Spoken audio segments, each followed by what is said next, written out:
X-Men Apocalypse is directed by Bryan Singer and stars James McAvoy, Michael Fassbender, Jennifer Lawrence, Ty Sheridan, Sophie Turner, Evan Peters, Oscar Isaac, Olivia Munn, so many people in this movie. And when I went to go see this movie around 2 weeks ago is when it came out, I wasn't expecting the best X-Men movie ever, which I got with X-Men Days of Future Past. When I went to go see this movie, I wasn't expecting that. I was expecting a good movie. I was expecting a good comic book movie. Most of all, I was expecting a good X-Men movie. Like most of the X-Men movies are good X-Men movies, but you have sprinkled in there. You may have a Last Stand. You may have an X-Men Origins, but like for the most part, they've all been done right, and that means that. This one was directed by Bryan Singer again, as I said. That means that it's back on track, and it may be the weakest. It may technically be the weakest of the three X-Men movies that came out so far in the past couple years. But yet, I personally liked it better than First Class. First Class is still an awesome movie to me. But now I'm going to start off. I'm going to go over my general thoughts. I'm going to go over a couple characters that really stood out to me, and I'm going to go over the plot points and all that stuff. Now, Now I'm going to talk about. All the stuff I'm going to talk about is I'm going to have a spoiler alert, because I'm going to be talking about full-length spoilers in this movie about this movie. I'm going to talk about plot points, characters, costumes, you name it. Like that's when we talk about it all. So let's start off with the new cast. The new cast in this movie is. They're all really, really good. You have a new Cyclops, a new Jean Grey, a new Storm, a new Archangel, and you have a new Nightcrawler. Now, all of these, I think we did really, really good jobs. Well, not a Archangel, but for the main cast that came out, that were returning casts of X-Men from the first three X-Men movies, they all did really, really good jobs, because they were able to capture what the old actors, what Halle Berry, James Marsden, and Famke Janssen did, but they were able to give their own spin on it, and I didn't feel like I was watching them asking for the others to come back. I was very, very entertained. I was very impressed with what all of them can do. But one that I was really taken back by, one that I was really surprised by, was Cyclops. Because in the old X-Men movies, I personally never liked Cyclops. I know, right? I always hated him because he was always annoying, and he was always getting in the way of Wolverine. And he wasn't really the leader like he was in the comics either, because that was always Wolverine. And I always thought he was the second runner-up to Wolverine, and I never really liked James Marsden either, but that in itself really took me back, because I was so amazed to see what this kid Ty Sheridan could do, that I was really impressed for them to take a character, Bryan Singer, to change my mind completely on a character that I personally did not like, and it turned out being my favorite thing in the movie. Now, let's talk about, before I get to the returning cast members that are coming back, I want to talk about one of the returning cast members, which is Quicksilver. Quicksilver, played by Evan Peters. Nobody was expecting the Days of Future Past kitchen scene. Nobody was expecting it to be that good. Everybody thought Quicksilver looked terrible and all that stuff, but man, Singer, I have no idea how you could have topped this. This was amazing. You had him saving everybody in the X-Mansion. Like, that was in itself was awesome, because even you could hear like how many times did the school blow up, but yet you have Quicksilver save everybody. And the song the time appropriate song they chose was Sweet Dreams. That was really cool too. And I like that the fact in this movie he didn't just leave after his awesome scene. He stayed for the rest of the movie, and he's actually part of the X-Men now at the end, which is super, super cool. And you have 3 scenes in this movie where he's going super fast. It goes slow-mo, right? Now there's one in particular, aside from the house scene, you have one where Apocalypse is straight up standing there, and then it goes to slow motion, and you see and you see Quicksilver start beating the crap out of Apocalypse. That was a good nerd moment. Like Bryan Singer caught that, because you know that almost everybody who were nerds and all that stuff would catch that and say like, why didn't he do that? And I'm so glad that he did that. And the other one was when he was this is one where I actually didn't catch it. It was in slow motion when Magneto in his magnetic field and he's trying to get through with Mystique. Like that was pretty cool that you didn't know that he was in slow-mo, but he was moving so fast that he was going into slow motion. But that was my thoughts on Quicksilver. Now let's talk about the returning cast members. The returning cast members that were coming back is obviously James McAvoy, Michael Fassbender, Jennifer Lawrence, Evan Peters, Rose Byrne, Nicholas Hoult. They all came back to reprise their roles from the previous 2 X-Men movies, and for the most part, all of them did an amazing job. I want to talk about the big 3 in particular. I really am very proud. I'm very impressed of what Michael Fassbender has been able to do as Magneto. I definitely now, like other people, prefer him over Ian McKellen because they gave him so much backstory and they gave him so much character development throughout these 3 movies, and then they gave him a wife and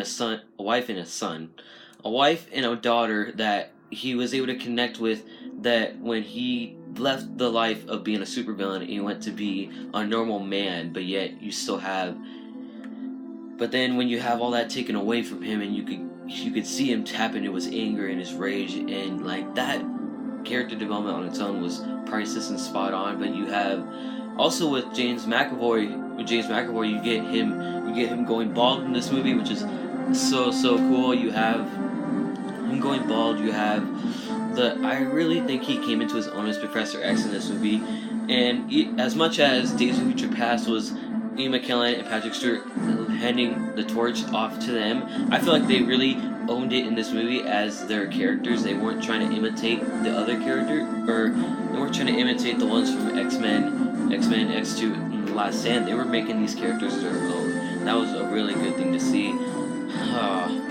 Remember when Jennifer Lawrence cared? Remember that back in X? Oh man, this is so sad to see an actress hate being in her costume so much that it affect the writing and all that stuff. That really sucks. Now, I fully enjoyed and loved this movie all throughout. But how can be that in a movie called X-Men Apocalypse, the one thing I did not like was Apocalypse. Now, I know, and especially from Force Awakens and from other movies also, that Oscar Isaac is an amazing actor. He is an amazing actor in that, knowing that he was going to be Apocalypse, I was expecting a really good villain. I was expecting one of the best villains to come out of all of the X-Men saga. But yet, there's certain points when all of the makeup and all of the prosthetics and all the costume can really get in the way of your acting, and that's why most people have referred to performance capture. And performance capture in itself is an amazing art to do anyway, but when you can see that you can get so much out of the Hulk, or you can get so much out of Groot, and you can get so much out of Colossus, but yet when you see this, you really can't. He really doesn't have any depth to him, and he really doesn't have. And he looks very awkward. I did not like the way he looked in this movie. There were certain points where it looked cool, but for the most part, it looked weird and awkward throughout the entire movie. And his four horsemen, all of that was cool. It was cool. They all looked cool.